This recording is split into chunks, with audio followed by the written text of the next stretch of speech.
سپاسگزاری میکنم و حضورشان به نمایندگی از خانواده شهدا خیر مقدم از میدارم. چند روز پیش در یک اسپیسی در مورد شهدا صحبت جریان داشت. دانشمندا، بزرگا، شخصیت‌ها در مورد شهدا صحبت‌های بسیار خوبی داشتن. چند دقیقه ما هم صحبت داشتیم و صحبت ما در مورد این بود که این شهدا اولا بسیار سرنوشت عجیب و مشترکی داشتن. سرنوشت بسیار مشترک داشتن، یکی و دویی که اینا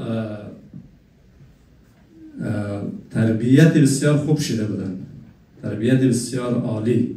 وقتی تربیت میگم، تربیت به معنای ادب و در واقع یک محبت عادی به دیگران است. تربیت به معنای ایثارگری، خودگذری و فداکاری و گذشتن از هوای نفس و از حرص و از خواستهای شخصی در برابر خواستها و آرمانها و آرزوهای جمعی و همگانی یک ملت است. اگر ما میگیم متخصصی هستیم، دانشمندی هستیم، بزرگی در یک جامعه هستیم، اگر در جایی که لازم هست از هوای نفس و از حرص، از خواستهای شخصی ما در برابر خواستهای جمعی نمیتوانیم بگذاریم، در واقع به گونه‌ای که لازم هست ما ساخته نشدیم. و این شهدا از این دید بسیار ساخته شده بودن و من یک نمونه بسیار کوچک در این مجلس امروز هم اشاره کردم و بازم اشاره میکنم که یک نمونه بسیار کوچک است. هر دو شهید در یک مقطع تاریخ دکتر صاحب آریانفر بیشتر اشاره کردن که بسیار نقش کلیدی در تحول افغانستان داشتن. در یک مقطعی که اگر استادگی صورت نمیگرفت، یک مجمعی محدود استادگی نمیکرد، در واقع همین مهاجرتی که امروز ما با روبرو هستیم در اون زمان ما این مهاجرت رو تجربه میکردیم. به این خاطر نقش بسیار کلیدی داشتن و این نقش توسط از جان گذشتن و فداکاری و ایثارگری ساخته شد. یک نمونه کوچک براتون میگم. در تاریخی که برادر به خاطر قدرت کشته و چشم یکدیگر کشیده و پدر به فرزند و فرزند به پدر و برادر به برادر رحم نکرده، فقط به خاطر قدرت، به خاطر رسیدن به قدرت. یک نمونه کوچک براتون میگم که شاید در استثناءات تاریخ افغانستان باشه. در سطح انسانایی که دای رهبری و بزرگی بسیار عجیب و غریب هم نداشتن، دانشمندای بزرگ هم نبودن، انسانایی بودن که فقط از خود گذشته بودن، از خواستهای خود گذشته بودن و بزرگی واقعی پیدا کرده بودن. این دو شهید در مقاطع مختلف، در بعضی مقاطع جدا از هم کار کردن، روند کارشان، و در بعضی مقاطع با هم مشترک شدن. در 15 سال اولی که این شهدا حرکتشان در مسیر مبارزه برای آزادی افغانستان آغاز شد، شهید جنرال داود دستیار و همراه دکتر سید حسین شهید، یکی از فرماندهان بزرگ مطرح و شخصیت سیاسی ولایت تخار بود که در سطح شورای نظار نقش بسیار برجسته‌ای داشت و جنرال داود شهید با دکتر سید حسین شهید یکجا بودند.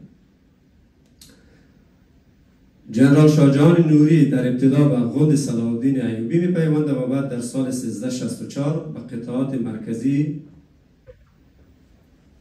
اردوی ملی آینده افغانستان که قطعات ویژه بودند که تک تک اینا به اساس سواد و دانش و بیداری و نیتی که داشتن انتخاب شده بودند و تحت تربیت مستقیم شهید احمد شاه مسعود شهید قرار گرفته بودند. سخت‌ترین تعلیمات نظامی را سپری کرده بودند و تربیت بسیار فکری و معنوی قوی شده بودند. یعنی اگر بگم که در تاریخ افغانستان به این سطح از دیسپلین که اینا به نام نظمی ها مشهور بودن و به این سطح از تربیت و خودگذری و معنویت انسانای تربیه شدن در گذشته شاید مبالغه باشه بگم که نشدن و شاید در آینده در یک قرن و در قرن دیگه به این سطح انسان تربیه نشود و نظم پذیری و دیسپلین پذیری را تجربه نکنند که اینا شده بودن. در چنین جوی شاه جهان نوری شهید در چنین مقطعی و در چنین جوی تربیه شده بود. این فکر که دانشگاه نرفته بود ولی در همه مراحل مطالعه هم بالاش یک فشار بود که باید در سنگر همزمان در چونته باید کتاب داشته باشه، کتاب مطالعه کنه. بنابراین بسیار وقتی که صحبت میکردن اگر در هر سطح یک ماستر و دکترا میبودی به یک گونه امرایش صحبت کردن سخت بود، آدم کم می‌آمد. کم تسلطی به صحبتشان داشتن در مجالس و هم آقای خوب. خب دیگه بستر کلان شده بود و بعد در یک دو مقطع بسیار بسیار نقش اساسی بازی کرده بود. یکی در فتوحاتی ببینین قریه امروز ببینین 4 سال است ما منتظر هستیم یک قریه گرفته شود، یک ولسوالی گرفته شود، گرفته نمیشه. از این دید وقتی که ما میگم که مثلا فتح کرانوینجان یا فتح مثلا اندراب یا مثلا نهرین یا شهر بزرگ یا فرخار اورسد یا کلفگان یا مثلا خواجه غار، این از دیدی چی بسیار یک چیزی عادی معلوم بشه، یعنی چی نه ولسوالی رفته گرفته دیگه. ولی از دیدی از اینکه اینا در یک شرایط بسیار سخت در برابر یک نیروی تاباندان مسلح ارتش سرخ و رژیم کمونیستی که قوی ترین اردو را داشت و اینا قطعه را با سرسختی و با خودگذری و با فشار هر قطعه را گرفتن، هر منطقه را، هر قطعه زمین را با فداکاری و شهادت گرفتن. بنان بسیار با فداکاری گرفته بودن. در این مقطع شهید نوری در چوکات قطعات مرکزی با سعید یحیی شهید که یکی از فرماندهان، یکی از قهرمانان گمنام و بزرگ شمال شرق افغانستان بود، از ولایت قدس بود، از منطقه کنم، با این یک جا بودن.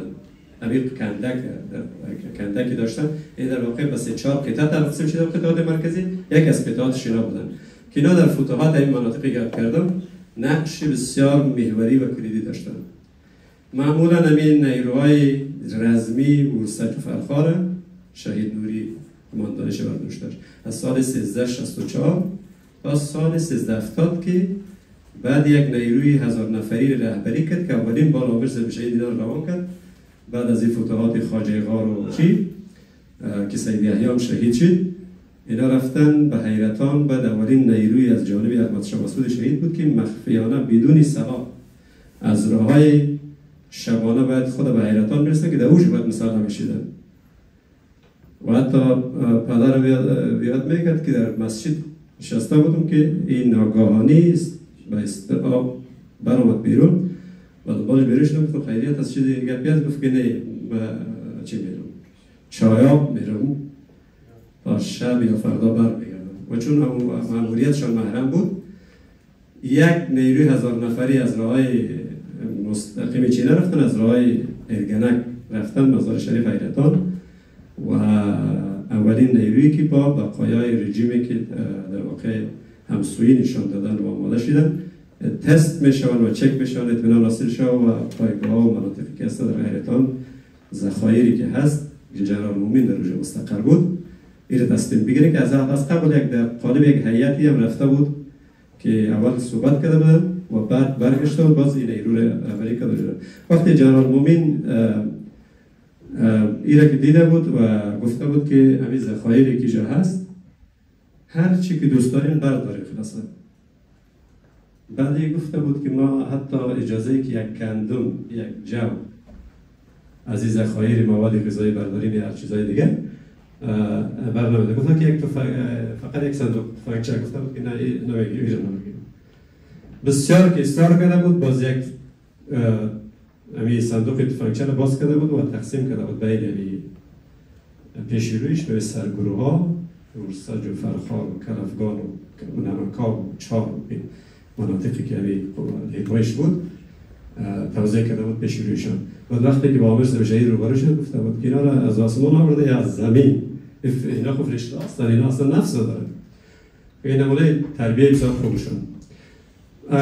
تا اینکه سال اینا به کابل رفتن بعد از اون سالی که کابل همون رفتن اینا هم زمان بود با سقوط رژیم در کابل و رفتن به کابل. در کابل 5 سال مسئولیت 2 نقطه را، یک مقطعی که با حزب اسلامی درگیر بودن در خط بالای سال میشه بود.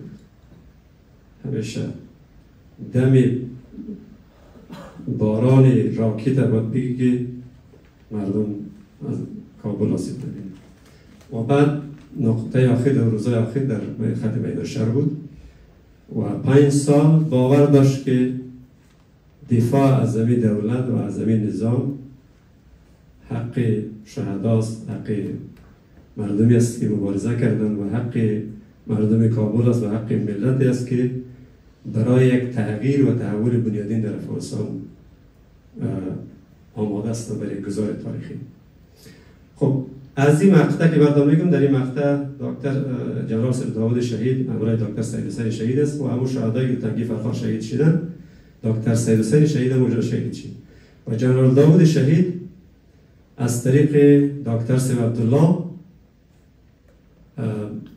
و این چیزی است که من خالد امیری روایت کرد، مالی عامر صاحب که از طریق دکتر سید عبدالله معرفی شدن با عامر صاحب، ابتدا به عنوان محافظ و سپس وقتی که کابل وارد کابل شدن به عنوان دستیار خاصشان و در موارد صلاحیت‌های مالی داشتن و همه فرماندهانی که سراسر افغانستان می آمد در واقع اینا با هم مشهور بود و یک شناخت بسیار وسیع از افغانستان و از محیط کار عامر صاحب پیدا کرده بود. این در واقع یک تجربه بسیار خوب انداخته بود. بنان میایم سر اصل موضوع و صحبت تمام بشه که این یکی از فرمانده است که جنگیده در قریه در ولسوالی جنگیده و در 5 سال در کابل هم جزء نیروهای شمال شرق بودند. باز محمد احمدی، دکتر کلام شاه شهیم، جنرال شاه جهان نوری سه برای بودند که شمال شرق با نمایندگی از کلیت در واقع مردم شمال از کابل نقش بسیار کلیدی و برجسته داشتند، نقش بسیار محوری داشتند. بنان تجربه بسیار قوی جنگی جنرال شاه جهان نوری شهید داشت و در این حال جنرال داوود شهید تجربه بسیار قوی از اطراف عامر صاحب شهید، از کار عامر صاحب شهید، از رهبریشان، از توانمندیشان، از ارتباطات خارجی و داخلیشان، از شناختی که با رهبران و قماندانان پیدا کرده بود. بنابراین تو تجربه عجیبی بود، 2 دریا بود. این 2 دریا باید در یک نقطه وصل بشید و به این افغانستان شمول یک نقش بسیار قوی می‌آفریدند. این 2 دریا در یک نقطه وصل شدند. البته اینا در یک ولسوالی تولد شده بودند، از ولسوالی فرخار بودند و پدرای از اینا بر حسب اتفاق دوست بودند. تا سرحدی دوست بودند که پدرم قصه کرد که گفت یک روز در زمانی که پدر جنرال داوود شهید حاجی حسین گفت چی بود عسکری شد، سپری بگه داره عسکری شد، آمدم که در قریه یک نفر لطکوب کرده که آمدم خیریت از شده کرده، گفت والا ما خبر شدم که نفر قطع جنگ کرده. گفت من یک پرسان میکرد، گفت که نه ما از اون فرخار که فهمیدم آمدم یک جزاش یک گوشمالش دادم، بعد گفتم باید ببینم. این بتایی سرحد رفاقت بسیار محکم داشتن. بعد رفاقت این 2 شهید از زمانی شروع شد که جنرال شاه جهان نوری از کابل که سقوط کرد آمد اولین هسته مقاومت در تخار ایجاد کرد. یک قطعه بود در حدود اول 500 نفر از جوانای فرخار و رستج و نمکاویجا و تخار هم 1376 سقوط کرده، کوتاه سقوط کرد. ما یادم میاد که پیش روی مسجد اولی فرستاد شده بودم که شهیدم جیبش که در پارش باز بود عامر صاحب شهید شدن از فرخار، پس دوباره بود ولی شهر شدن و طالقان پس دوباره گرفتن سال 76. یعنی در 75 اولین هسته‌های مقاومت ایجاد شد در تخار، 76 طالقان سقوط کرد پس باز گرفته شد. در 77 عامر صاحب 2 کار کرد، یکی که امیر قطعه را آماده کرد برای که تبدیل شد به قوای مرکز، یک و دویی که کل تخار را با 2 سابقه اداره به جبهه بنگیر تقسیم کرد و در رأس هر 2 سابقه اداره مارشال فهیمه قرار داد، مرحوم مارشال فهیمه، و در بین قماندانای تخار در واقع همین 2 سابقه اداره را تقسیم کرد که یک سابقه ادارهش قماندانش جنرال شاه جهان نوری شهید و بعد تخار هم تقسیم کرد بر اساس ادارات ملکی، یعنی به 4 حوزه کلی تخار تقسیم کرد، ولسوالی ها را با شمول شهر طالقان و یک حوزه از زیر مسئولیتش به شاه جهان نوری شهید داده بود که یک کمیسیون مردمی مثل یک حکومت کوچک برای روزانه با مردم کار میکرد و شبانه یک غند در حدود یک نیروی 800-900 نفری بود که اینا شبانه به دنبال مجری بریم جبهه بینا میگشتند و 400 میسالار تازه گردآوری کردند که یک بار طالقان بزرگترین هجوم برای اولین بار تجربه کرد و سقوط کرد و در این مقطع است که جنرال سید داود شهید آمدن به حیث از عامر سید شهید روانشان کرده بودند که بعد از جبهات مقاومت به خصوص حوزه اورساج فرخار و از زمین نیرو حمایت لوجستیکی مالی و حمایتی که لازم داشتن بشه شود و در واقع اولین ورودی ایشان به که به امور تخار کار نداشت هیچ وقت مثل که جنرال شاه جهان نوری هم کاری نداشت، مردم نیروی بودن که بیرون از قماندان محلی نبودن و در این مقطع طالقان سقوط کرد. طالقان که سقوط کرد اینا بیرون شدن و عامر به جنرال داود شهید هدایت داده بود که تنگی را باید منفجر کنه که قتل شد تنگی فرخار. وقتی که اینا بیرون شدن شاه جهان نوری شهید از بنگی برمیگرده و میگه که تنگی قتل است و بعد پیاده بالای تنگی برآمده بود که جنرال داود شهید نشسته و دقیق امی 2 درودی که میگن در این نقطه یک جا شدن. 2 تجربه عظیم که یکی نظامی با تجربه بود که 15 سال جنگ تجربه کرده بود، یکی 1 دهه یا 5 سال در با به شهید نزدیک کار کرده بود. یکی افق دیدی افغانستان شمول داشت و شناختی از نیروها، قماندانها، سیاست. یکی قماندان نظامی بود که در همه عرصه ها جنگیده بود و تا همین نقطه جنگیده بود از وقت گرفته بود. بنان ای از دید نظامی آدم شاه جهان نوری شهید از دید نظامی یک قماندان مجرب و سابقه دار حوزه اورساج فرخار و تخار بود که هم در کابل جنگیده بود هم پیش از او جنگیده بود در قریه ها و ولسوالی ها و جنرال داود شهید با یک تجربه عظیمی که با قهرمان ملی و با عامر سید شهید 5 سال در کابل یک جا کار کرده بود. بنان اینا یک جا شدن و همینجا قول و تعهد دادن که ما شما حتما برمیگردیم و مبارزه میکنیم و استادگی میکنیم و از یک دیگر قرآن کردن که از هم جدا نبشیم. ولی در فرخار که وقتی رفتن فرخار حالتی آمد که متاسفانه موقتا از هم جدا شده ولی خدا اینا رو نمود که اینا از هم جدا شده.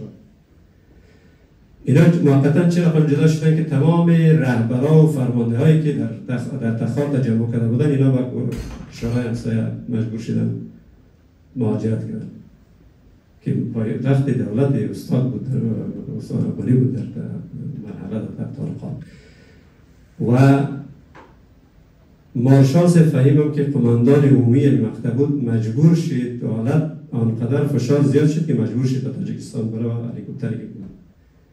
اینا یک نیروی ماندن به سر و سرنوشت و اصلا نمی‌دونم کجا برن چی کنن. بنابراین هر کسی از طرفی رفته بود. جنرال داود شهید مسیر اورساج در پیش گرفته بود که از طریق بعد بره به پنشیر و جنرال شاه جهان نوری شهید به روستای خودش در مشتان عقب نشینی کردن به اون نقطه رفته بود. قماندانای بدخشان هم از همون رای مشتان آمدن 1-2 شب بودن و بعد رفتن سمت کشم و تشکان و مثلا دیگه مناطق بدخشان و خانواده برادران میگفتن که بسیار اصرار میکردیم که دیگه هیچ راهی برای هیچ مقاومت وجود نداره و تو ترک کنید دیگه هیچ کاری نمیشه و این قماندان شما که چی بود رفته دیگه شما چه این شرایط استاپ میشین دیگه با مرگ قطعی شما رو برستید با اسارت قطعی رو برستید. باز گفت که ما خب به خاطر بزرگا و رهبرا در این مسیر نرفتیم، ما بزرگاهانه رفتیم در این مسیر.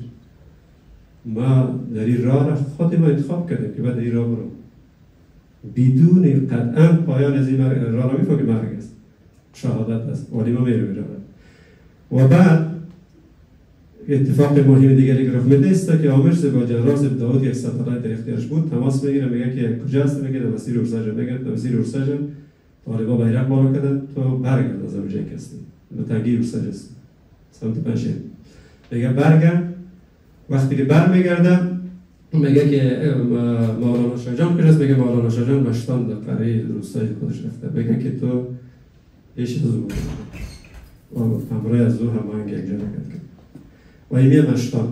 وقتی مشتان میاد در یک 10 روز در امی خانه، در 10 روزی که ماندن امی امیرخوان متقی در طالقان بود.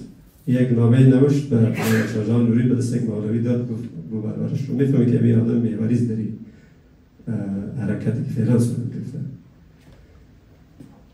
نامه یک مولوی آورد در اون قریه زادگاه و وقتی که نامه را آورد برای مولوی گفته بود که خودت به این جمع گیجا مهمانی مثل به ایران نشانات که نگران نشوند و از این رایی که آمده حتی نامت پس برگردید. و گفت خیلی شما یک جواب بدین بازی امیرخوان متقی و بزرگا که در چی هستن اینا چی نشوند ولا چی نکنن. شما یک جواب بدین. باز گفته بود که جواب ما اون جوابی است که پیامبر و رهبر و پیشوای ما حضرت محمد صلی الله علیه و سلم گفته بود به مشرکان قریش داده بود.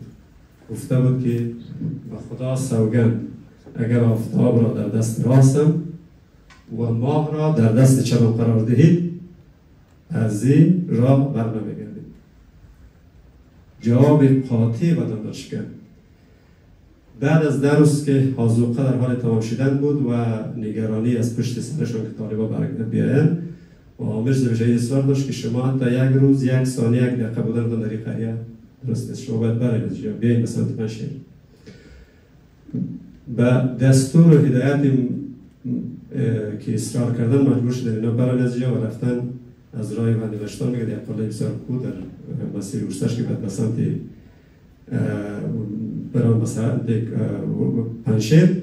این یک تصمیم بسیار تاریخی نیست، از که او تصمیم قطعا مسیری تاریخ در اون مقطع تغییر داد.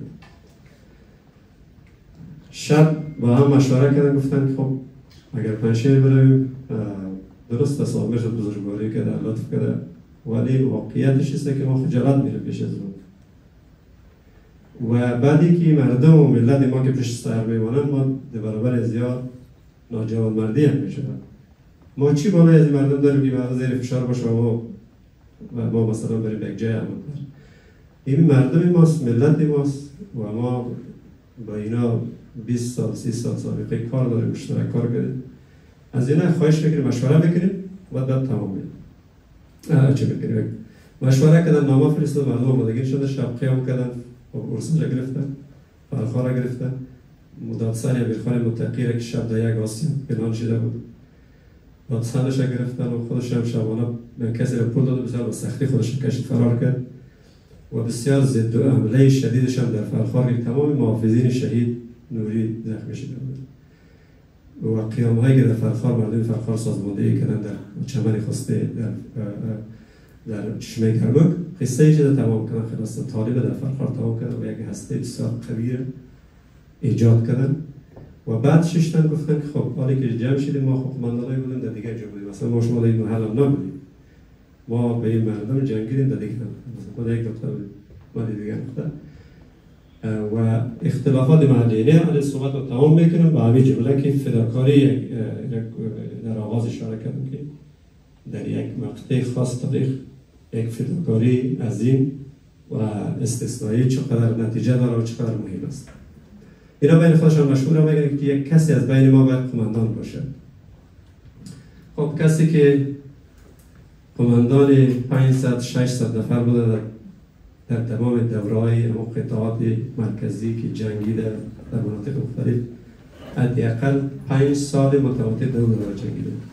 5 سال یک نیروی 1100 نفری را و یک فرقه‌ای که اکثرا نوکری‌والی‌اش انجام میدن در کابل جنگیده و از کابل دفاع کردن و تجربه نظامی دارن.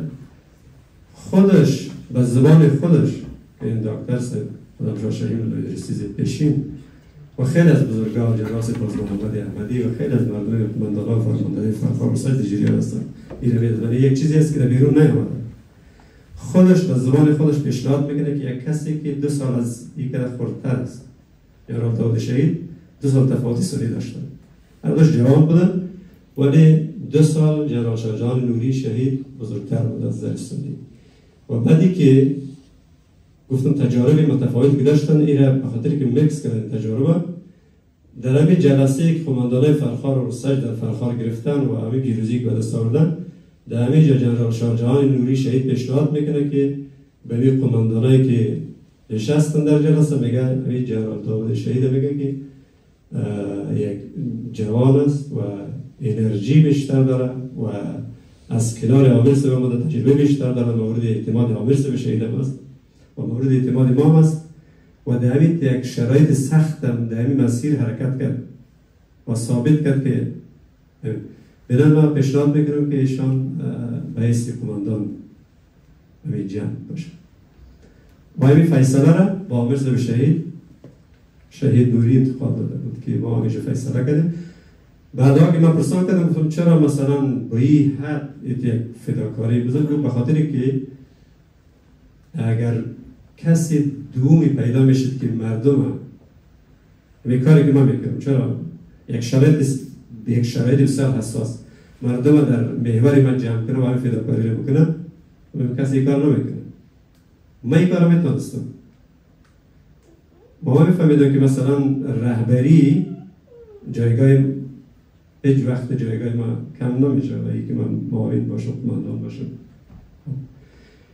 بس است که شاید شما به ندرت در تاریخ افغانستان و در تاریخ قماندانان و بزرگانی که در افغانستان گذشته کم استثنایی پیدا میگین در تاریخ یک چنین چیزی رقم خورده باشه یک نفر به خاطر از اینکه یک جبهه سقوط نکنه، به خاطر که اختلاف ایجاد نشه، از قماندانیش، از تجربهش، از ظرفیتش، از توانایی که داره و از اون میگذره و یک کسی دیگر مثلا تصمیم میگیره که نه دیگه که من نمیشینم شما بشینید، من مردم در محور شما جمع میکنم تا جبهه اختلاف ایجاد نشه، چون شرایط بسیار حساس است، با کمترین و کوچکترین اشتباهی ما تباست خلاص تمام است. خب ببینیم که چقدر این تصمیم و این فداکاری و این حرکت در اون مقطع تاریخ مهم است که اینا تا آخرین لحظات 3 سال کامل در برابر یک نیروی تا بداندان مسلح 20,000 نفری از یک منطقه بسیار کوچک که زمین هموار هم بود، بسیار کوهستانی پیچیده نبود، اینا تونستن دفاع کنن به خاطر چی؟ به خاطر اتحاد. و این درسی است که باید به همه کسایی که دوستایی که آنلاین میبینن و از افغانستان و سراسر افغانستان میشنون، یک درسی است برای همه کسایی که تصمیم دارن که مبارزه کنن که تا این سطح یک انسان تربیه شود که به خاطر منافع جمعیش از خودش، از حرصش، از هوای نفسش، از منافع شخصیش، از اینکه من قماندان هستم، من سابقه دار هستم، من دوستم، ما دوستم، ما باید قماندان باشم، ما باید اینجا 1000 نفر در این 20 سال فرخاری و رساجی قماندان شما بودیم، ما جنگیدیم در همونجا صحنه ها، چرا شما باشید؟ ما باید باشیم. ولی این کار مطلب نمیکنن. بنان یک درس بسیار بزرگی به شخص ما، به اولادای شهید و به همه ملت افغانستان و نخبگانی است که میخواید مبارزه کنن. و ما گفتم که طالب گمشده نیست، ولی زمانی گم میشه که یک نسل شبیه همین شهدا تربیه شود و به صحنه بیاید، اون زمان باز ما پیروز میشیم. طالب گم میشه، هیچ شکی نداشته باشید، طالب گمشده نیست، گم میشه. اما گمشدن طالب به معنی از این نیست، از بین رفتن طالب به معنی از نیست که ما پیروز میشیم. نه، شما زمانی او اگر پیروزی و دست آمد، او به خاطر تمام هزارها قماندان و مسلح نبود، او به خاطر یک مجموعه قوی فکری معنوی تربیت یافته بود. تعداد از بسیار زیاد نبود، اما اونا مغز همون جریان بودن، حرکت و جریان بودن، تصامیم اصلی و جریان اونا میساختن. اونا فرقی نبود که یک مجاهد عادی بود و یا رهبرشان بود، کلشان یک جنس، یک جان بودن، یک دل بودن، یک حرکت بودن. امروز دو تا جوان بین خود کنار هم آمدن نمیتونه که یک تصمیم بگیره، این او را انتقاد میکنه، این انتقاد میکنه، این با اون میگذره، به این میگذره. همه کلان است، همه هیچ چیز، همه هیچ کار است. اگر همه متحد شوند از خود بگذرن و به سطح تربیه شویم که از خود بگذاریم، ما هسته های بزرگ و قوی شبیه از او شهدا رو تشکیل بدیم که مثلا فکر ما 4 سال شده در همین امریکا کار میکنیم، هنوز نتونست یک هسته گروپی که لابی کنه شکل داده. بسیار نشسته برگزار کردیم، ولی هر کس یک جایگاه شخصی یک چیزی بخواد میخواد که فکرش این است که ما یک چیز جمعی به دست بیاریم. خب به خاطر هسته ها و گونه که لازم است شکل گرفته، خیلی هسته ها فعالیت زیاد صورت گرفته، اما هسته ای که بس شکل بگیره و او کار کنه و اثر بگذاره و تغییر بیاره لابی کنه و هسته تا شکل